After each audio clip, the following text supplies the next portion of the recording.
ne sais pas si moi être à la hauteur, comme vous avez tous été à la hauteur pour nous présenter toutes ces choses-là, pour vous présenter le message que Dieu a placé sur mon cœur. Mais c'est vraiment fantastique, la joie qui sortait de vous, la louange et l'adoration qui sortait de vos bouches, de vos gestes, de toute votre implication pour présenter le Sauveur, le Messie, notre Dieu Jésus-Christ. Amen. Amen. Il n'y a pas juste nous qui se réjouissons ici, hein?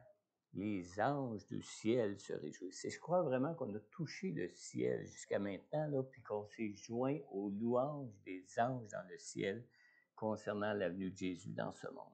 Amen. Vous savez, Noël est tellement fêté un peu partout dans le monde qu'on pourrait croire que les gens du monde entier connaissent Jésus. Vrai?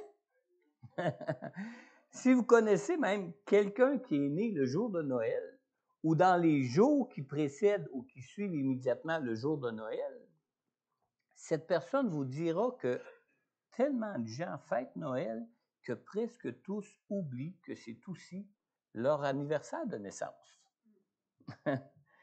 Mais savez-vous que celui-même pour qui la fête de Noël existe est celui qui passe le plus inaperçu dans le monde à l'occasion de Noël? Dans les milieux anglophones, vous savez, Jésus est appelé la raison de la saison. Amen? Ceux qui parlent anglais, là. Mais, alors qu'il devrait être la raison même de toutes les festivités de Noël, tous les gens du monde en général fêtent Noël, sauf que Jésus n'y est même pas invité. Jésus est même celui qui est exclu de la fête alors que c'est sa fête. Vrai? Alors, quand Noël approche, toute la dynamique sociale change autour de nous. Quand Noël approche, les milieux de travail, les rues, les maisons, les magasins sont décorés de lumière, garnis de décorations pour fêter le jour de Noël. Vrai? Même certaines personnes s'habillent et portent des accessoires aux couleurs de Noël. Mais pour les gens du monde, Noël est une occasion d'aimer et d'être aimé. Pour tous ceux qui fêtent Noël, c'est une occasion de témoigner à ceux qui leur sont proches, comme à ceux qui sont peut-être plus éloignés de leur vie, qu'ils sont aimés. Autant on fait des dons pour les moins nantis ou pour les personnes qui sont seules et démunies dans leur vie, autant on prépare de la bouffe, on remplit le frigo de toutes sortes de choses que l'on aime pour recevoir à notre table et dans notre demeure ceux que nous aimons le plus. Vrai? C'est notre tradition de Noël. On achète des cadeaux en se demandant qu'est-ce qui pourrait le mieux témoigner de notre amour à ceux qu'on aime. Ou, en réponse à l'amour que les autres peuvent aussi nous témoigner à l'occasion de Noël. Vrai? Bref, on y met le paquet. On y met de notre temps, de notre énergie, de nos finances et tout notre cœur. Pour la plupart des gens, la fête de Noël doit être une réussite. Noël est une fête d'amour, de joie, de partage et de paix. Rien n'est négligé pour que tous vivent un joyeux Noël. En passant, joyeux Noël. Mais celui qui est la raison de la fête, où se trouve-t-il dans toutes ces célébrations du jour de la fête, du jour de sa naissance dans ce monde? Où est-ce qu'il se trouve, lui? Le jour de Noël a été créé pour être un jour mémorable. Un jour pour se rappeler qu'un être unique et précieux est né à un moment donné dans l'histoire de ce monde. Qu'un homme un jour est né comme tout autre homme, mais dont sa naissance dans ce monde était destinée à changer à jamais ce monde. Amen. Vous savez, moi et Sylvie, nous nous sommes mariés un jour de Noël. Elle aime ça quand je parle d'elle dans mes prédications. On s'est mariés le 25 décembre de l'année 1976. C'était un moment historique pour nous dans notre vie. Vous voyez? Alors, devant Dieu, on s'est mariés dans une église chrétienne, une église où l'on célébrait la veille, à minuit, un culte particulier même pour souligner et se rappeler la naissance de Jésus dans ce monde. Nous avions choisi de nous marier le jour de Noël justement parce que nous voulions que notre mariage demeure un événement mémorable. Hein, chérie? On a-tu des idées des fois, hein? Alors, il a toujours été pour moi et Sylvie un jour mémorable, ce jour de notre mariage. On ne peut pas oublier le jour de notre mariage lorsqu'on se marie un jour de Noël. Amen. Mais année après année, dans la frénésie des fêtes, dans la frénésie des préparatifs pour Noël, tout le monde oublie qu'à chaque Noël, c'est pas juste Noël, c'est aussi l'anniversaire du jour de notre mariage. Et le monde, il l'oublie, n'est-ce pas? Alors, pour nous, ce n'est pas vraiment très important que tous se rappellent que nous sommes mariés un jour de Noël. Après tout, Noël n'a pas été créé à cause de nous, hein? Évidemment. Mais imaginez, Noël a été créé pour nous rappeler la naissance de Jésus, qui est la personne la plus importante qui soit née dans ce monde. Et de Jésus qui s'en trouve lui-même oublié et exclu, malheureusement. On va regarder un petit peu la parole de Dieu. Dans Jean chapitre 1. C'est drôle, hein, parce que je sors un peu des sentiers battus ce matin. Vous savez, ça fait 30 ans que je suis pasteur. À chaque année, j'ai eu à emmener au moins un message de Noël dans ma fonction de pasteur, dans mon appel de pasteur. Puis je ne me souviens pas d'avoir jamais utilisé Jean chapitre 1. On va lire les versets 9 à 14 pour nous rappeler la naissance de Jésus. Alors, on lit à partir du verset 9. Cette lumière était la vraie lumière qui, en venant dans le monde, éclaire tout être humain. Elle était dans le monde et le monde a été fait par elle. Pourtant, le monde ne l'a pas reconnue. Elle est venue chez les siens et les siens ne l'ont pas accueillie. Mais à tous ceux qui l'ont acceptée, à ceux qui croient en son nom, elle a donné le droit de devenir enfants de Dieu, puisqu'ils sont nés non du fait de la nature ou par une volonté humaine, ni par la volonté de Marie, mais qui sont nés de Dieu. Et la parole s'est faite homme. Elle a habité parmi nous, pleine de grâce et de vérité, et nous avons contemplé sa gloire, une gloire comme celle du Fils unique venu de Dieu. Amen. Prions ensemble. Seigneur, merci pour ta venue dans ce monde. Et Seigneur, surtout, merci que depuis ta venue, Seigneur, nous pouvons goûter et connaître ta présence dans nos vies, Seigneur. Seigneur, merci pour ce temps où nous sommes ici rassemblés ensemble en ton nom, où nous pouvons tous goûter à ta présence maintenant, goûter à ton amour pour nous, Seigneur, et pouvoir aussi entendre ta voix dans nos cœurs pour nos vies, Seigneur. Seigneur, qu'on puisse encore ce matin, à travers ce message, Seigneur, que toi-même, tu as placé dans mon cœur, Seigneur, qu'on puisse encore ce matin entendre ta voix, Seigneur.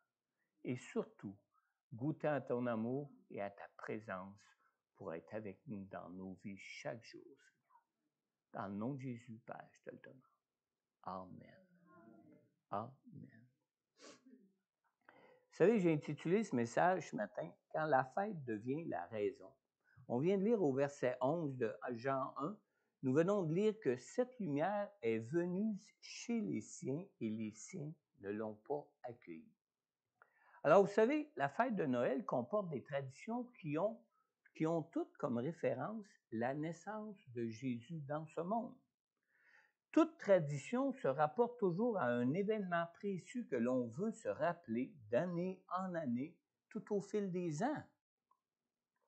Alors, On a choisi de fixer la naissance de Jésus le jour du 25 décembre, justement pour nous rappeler que Jésus est la lumière qui est venue pour éclairer ce monde de ténèbres dans lequel nous vivons.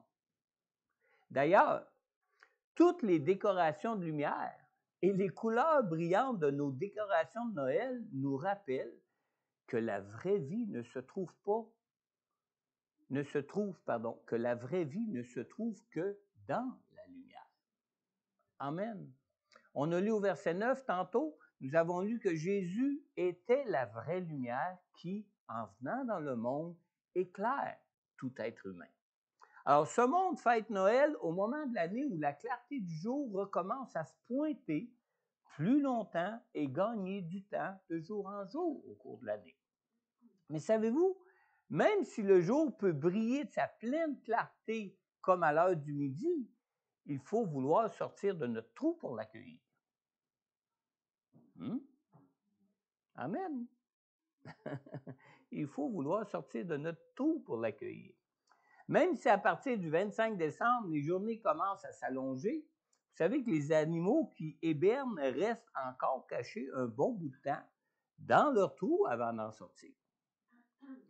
Quand on s'est forgé des habitudes de vie pour arriver à survivre aux ténèbres qui dominent dans ce monde, il faut nous adapter aux réalités de la nouvelle vie que la lumière peut nous apporter dans nos vies.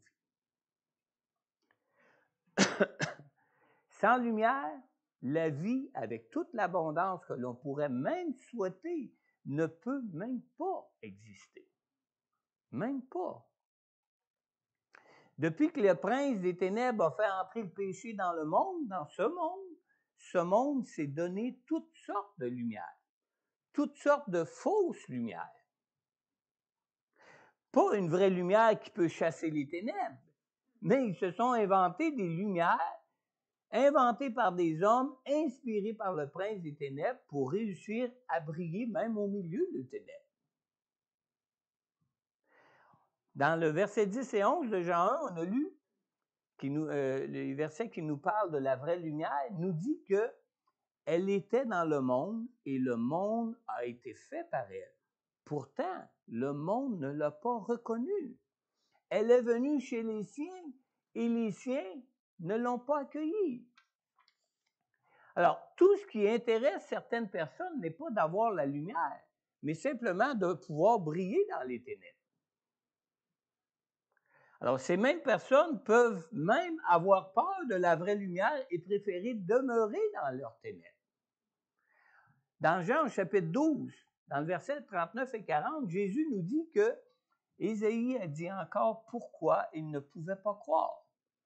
Il a aveuglé leurs yeux et il a endurci leur cœur pour qu'ils ne voient pas de leurs yeux, qu'ils ne comprennent pas de leur cœur, qu'ils ne se convertissent pas et que je ne les guérisse pas. Vous savez, personnellement, là, je ne peux pas dire que je connais quelqu'un qui ne veut pas être vu, reconnu, accepté et aimé dans ce monde. On cherche toutes ces choses-là dans ce monde, dans nos vies. Alors, du moment que nous arrivons à briller le moindrement du milieu des ténèbres de nos vies, nous avons l'impression d'être aimés, d'être appréciés des autres et nous nous trouvons satisfaits de cette situation-là. On n'en veut pas plus. Oh, grosse lumière, mais pas trop de lumière, hein? Amen. Mais briller de nos propres feux dans ce monde de ténèbres n'est pas ce qui peut nous apporter la vie. Ce n'est utile qu'à éblouir les autres. Et rien d'autre que les autres. Et lorsque les autres sont éblouis par nos glorioles, personne ne remarque nos défauts. Personne ne remarque nos manquements, notre pauvreté. Personne ne remarque même nos cœurs vides de vie. Vrai? Autrement dit, de la poudre aux yeux rend les gens aveugles à la réalité de nos vies. Mais lorsque Jésus, la vraie lumière, nous éclaire, les vrais aspects ténébreux de nos vies sont dévoilés et mis à nu. Et personne ne veut risquer de perdre leur parure mondaine et leur gloriole du moment. Pardon. Alors, leur propre aveuglement causé par leur recherche de la gloire des hommes et l'endurcissement de leur cœur les conduisent donc à craindre la vraie lumière et à refuser d'accueillir Jésus. Malheureusement. Malheureusement. Alors, c'est à ce moment-là que des gens, comme la plupart des gens du monde, se créent un Noël plein de lumière et rejettent Jésus qui, lui, est la vraie lumière et qui est la raison même de l'existence de cette fête. Amen. Noël, c'est aussi la fête traditionnelle des cadeaux, n'est-ce pas? On a lu dans le verset 14, on a lu en parlant de Jésus que la parole s'était faite chair. Elle a habité parmi nous, pleine de grâce et de vérité. Et nous avons contemplé sa gloire, une gloire comme celle du Fils unique venu de Dieu.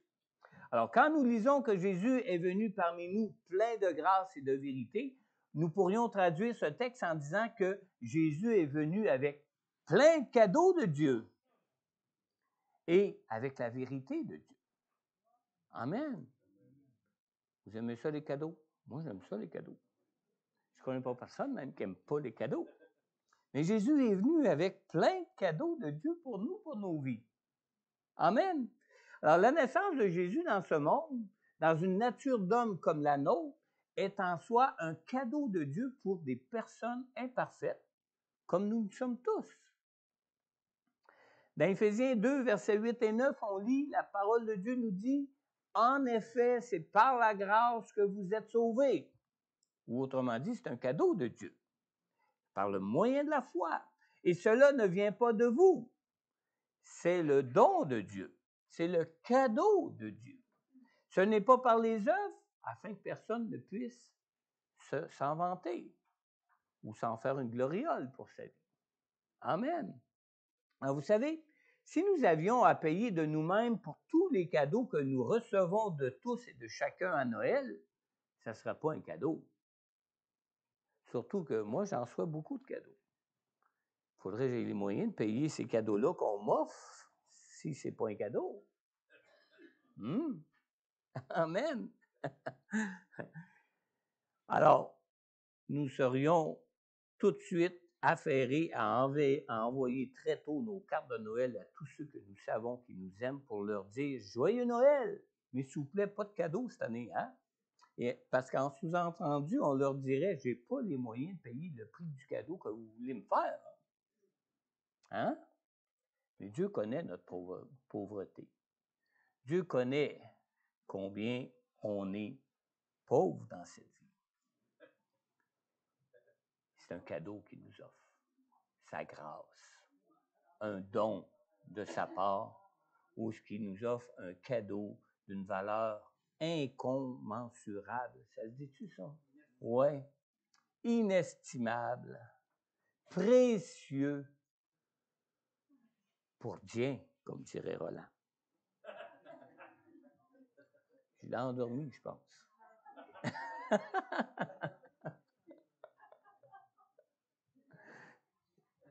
Recevoir un cadeau sera toujours une joie.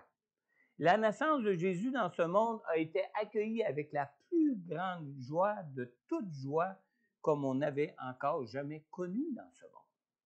On lit dans Luc au chapitre 2, dans le verset 10 et 11, l'ange qui s'est adressé aux bergers dans les champs leur a dit « N'ayez pas peur. » Hein, c'est pas la première fois qu'on entend ce verset-là ce matin, ces deux versets-là. « N'ayez pas peur car je vous annonce une bonne nouvelle qui sera une source de grande joie pour tout le peuple.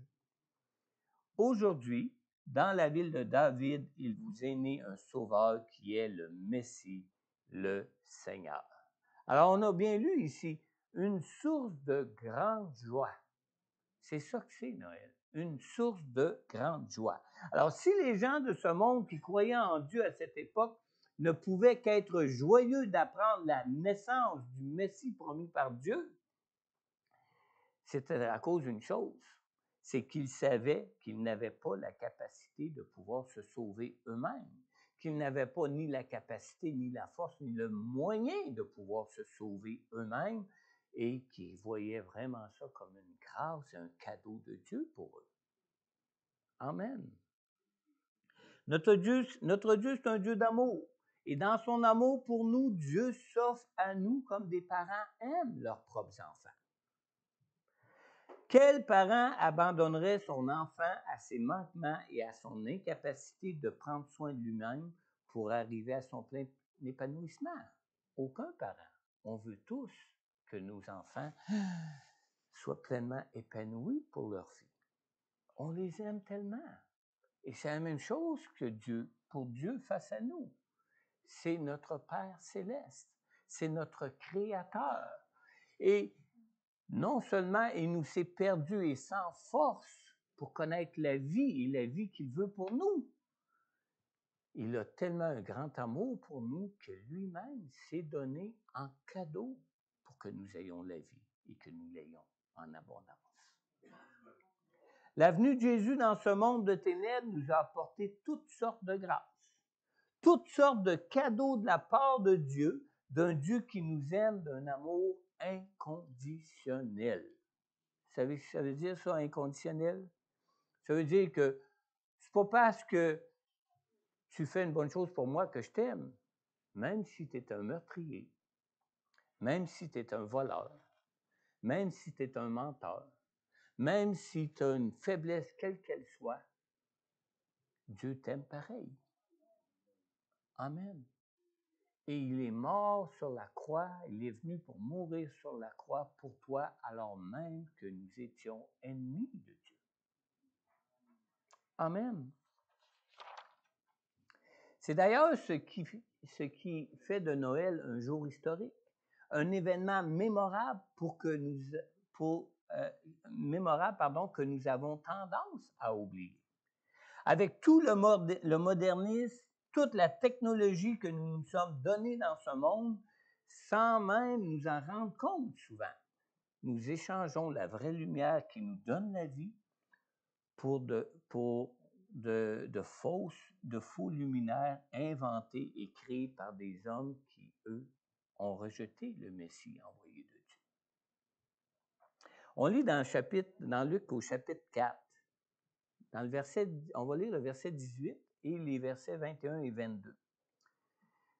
Dans Luc chapitre 4, dans ces versets, dès le début de l'accomplissement de son appel dans ce monde, Jésus nous dit ici, « L'Esprit du Seigneur est sur moi, parce qu'il m'a consacré par onction pour annoncer la bonne nouvelle aux pauvres. Il m'a envoyé pour guérir ceux qui ont le cœur brisé, pour proclamer aux prisonniers la délivrance et aux aveugles le recouvrement de la vue, pour renvoyer libres les opprimés, pour proclamer une année de grâce, une année de cadeau du Seigneur. » Et on lit au verset 21-22. Alors il commença à leur dire, « Aujourd'hui, cette parole de l'Écriture que vous venez d'entendre est accomplie. » Tous lui rendaient témoignage. Ils étaient étonnés des paroles de grâce qui sortaient de sa bouche. C'est Dieu qui parlait par la bouche de Jésus. Amen. Alors, Noël n'est pas un jour d'anniversaire comme les autres pour être bercé et être simplement ému de l'amour de Dieu pour nos vies.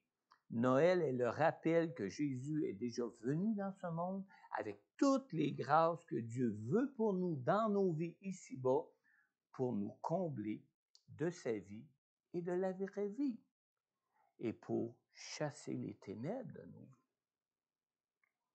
Jésus est venu pour t'apporter le plus beau des cadeaux que ce monde n'est pas en mesure même de pouvoir t'offrir.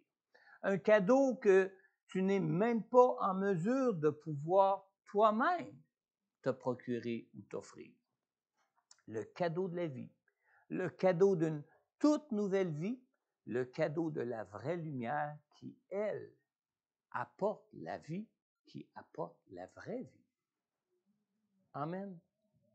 Alors ce matin, alors que nous parlons d'accueillir le Messie de Dieu pour être sauvé de ce monde de ténèbres et recevoir le pardon, la délivrance, la guérison de Dieu, as-tu déjà accueilli Jésus en l'invitant à venir dans ton cœur pour vivre une toute nouvelle vie en relation avec lui pour ta vie. On lit dans Apocalypse 3:20, qui me fait penser un petit peu quand on regarde Noël qui est fêté selon ce monde.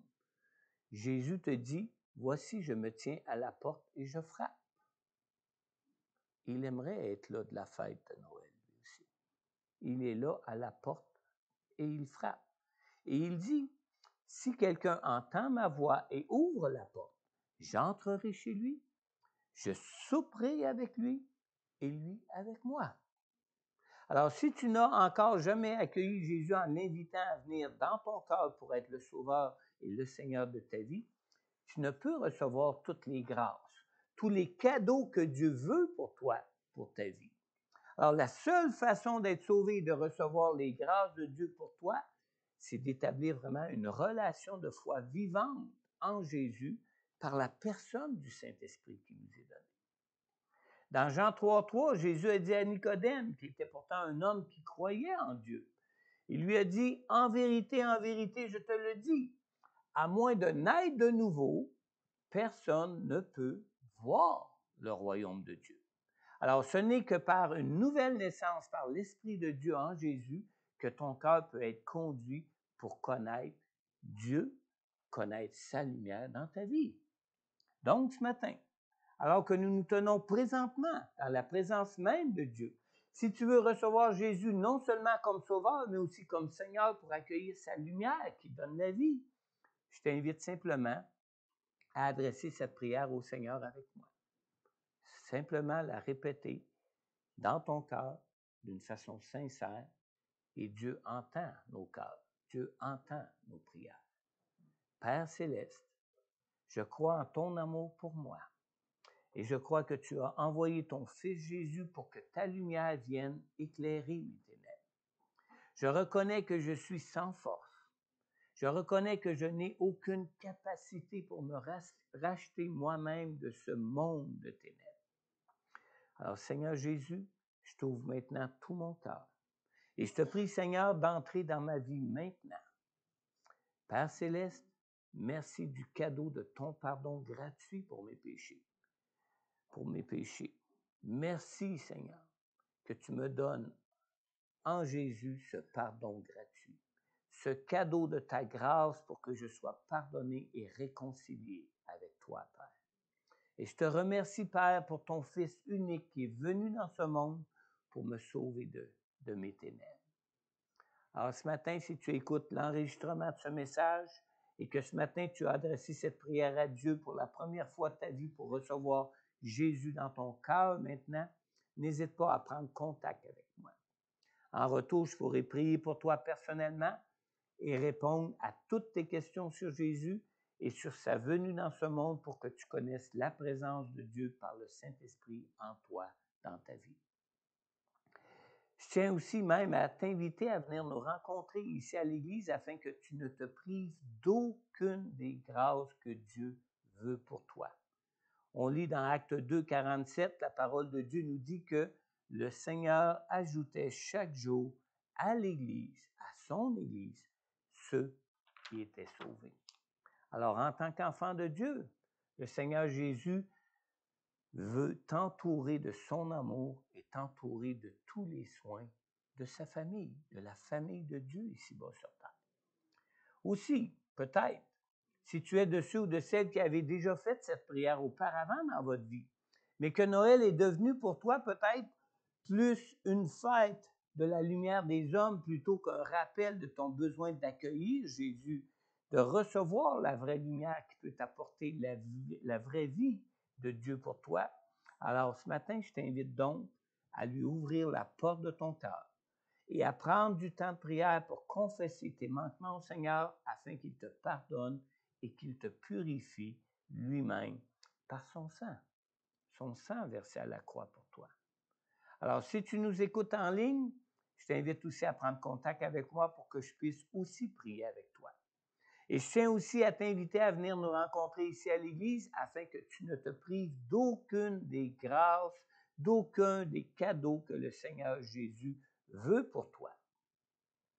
Maintenant, Pour terminer, avant que nous passions au goûter et à la réjouissance. Amen. C'est une bonne nouvelle que Jésus est venu dans ce monde, hein?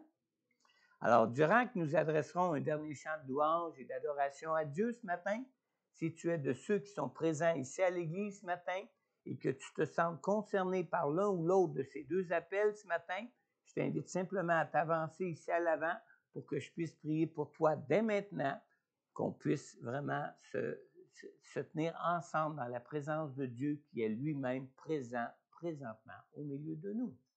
Amen. Est-ce qu'on peut nous conduire dans un dernier chant de louange et d'adoration, dans une dernière réjouissance dans la présence de Dieu avant de nous réjouir à la table du goûter? Amen. Amen. On va se lever ensemble pour ce dernier chant de louange et d'adoration ce matin. Joyeux Noël. Amen. N'hésitez pas, s'il y en a qui veulent s'avancer ce matin, fiez-vous pas au nombre de cadeaux. Vous voyez là, tout d'abord, ça, c'est des boîtes vides. Mais Dieu a plein de cadeaux pour vous ce matin. N'hésitez pas à vous avancer pour recevoir toutes les grâces que Dieu peut vouloir pour vous ce matin. Il est majestueux, il règne. On a juste fait déclarer avec ces derniers chants.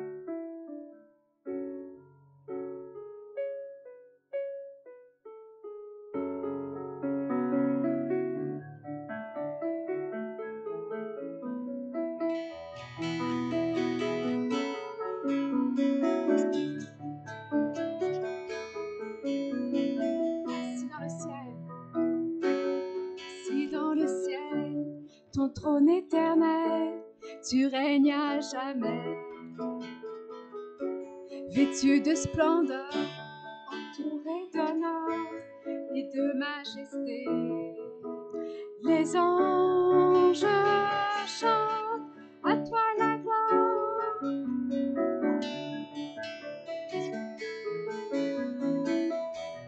Les cieux et les mers, la vie, la lumière, nous parlent de toi. Tu les as créés, les as appelés au son de ta voix.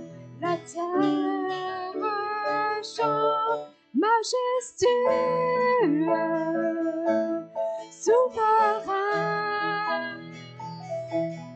Dieu tout-puissant, tu es saint.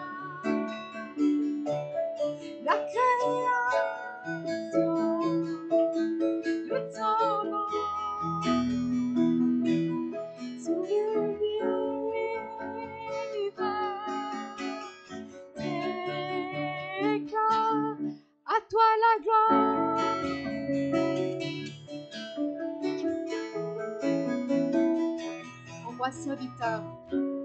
Roi serviteur, tu vas sur la terre révéler l'amour.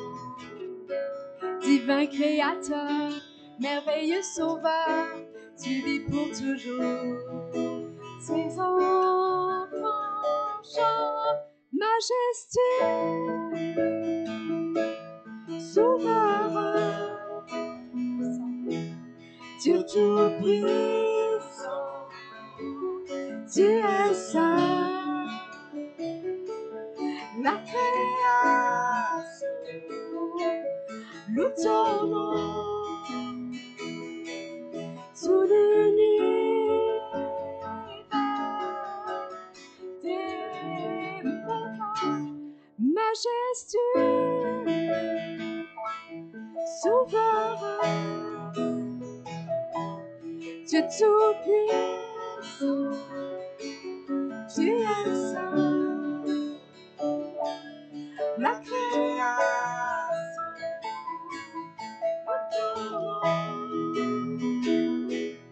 tout l'univers,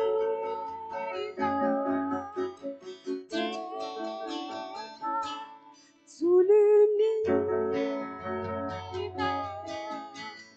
déclare à toi la gloire. Alléluia. Prions ensemble. Seigneur notre Dieu, oui, à toi la gloire, Seigneur Dieu. À toi la gloire, non pas seulement pour cette journée de célébration de ta venue dans ce monde, Seigneur, mais à toi la gloire jour après jour, car tu es un Dieu qui renouvelle jour après jour tes grâces pour tous ceux qui se confient en toi, Seigneur. Ô Seigneur Dieu Tout-Puissant, qu'on puisse à chaque jour recevoir de toi, Seigneur Dieu, toutes ces grâces que tu es venu nous apporter au milieu de nos ténèbres dans ce monde, Seigneur. Merci pour ta lumière. Merci d'être toi-même venu accomplir tout ce que nous n'étions pas capables d'accomplir pour avoir cette communion, cette réconciliation avec notre Dieu, notre Père, notre Créateur, et toi-même qui es notre Sauveur pour nos vies, Seigneur. Seigneur, merci. Merci d'être le Dieu que tu es. Et merci de t'être offert toi-même en cadeau pour nous, pour que nous ayons la vie et la vie en abondance, Père. Dans le nom puissant de Jésus, j'ai prié. Amen. Amen. On vous invite à la table du goûter. Si vous voulez... Ah, ben vas-y donc, mon amour, tiens. C'est bon de me le rappeler, j'avais oublié ça. Vas-y, je te laisse ce privilège ce matin. Alléluia. Parce que c'est un privilège de parler, c'est un privilège de passer un temps en ta présence, c'est un privilège, Seigneur Dieu. Oui, Seigneur. Non, pas du tout. Amen. Merci, Père Céleste. Je te prie de bénir chaque personne ici. Je sais qu'ils sont déjà bénis parce que tu es venu nous toucher chacun de nous, Seigneur. Oui, Jésus. Je te prie de bénir le repas qu'on va prendre ensemble, de bénir nos conversations, de bénir toutes les personnes qui ont mis la main à la pâte pour ce bon repas. Oui, dans Jésus. l'abondance. Pour la gloire de ton nom, Seigneur, je te bénis et je te remercie, Seigneur, pour notre bon. En ton nom, Jésus. Amen. Amen. Alors, on vous invite à la table du goûter. Si vous voulez coller des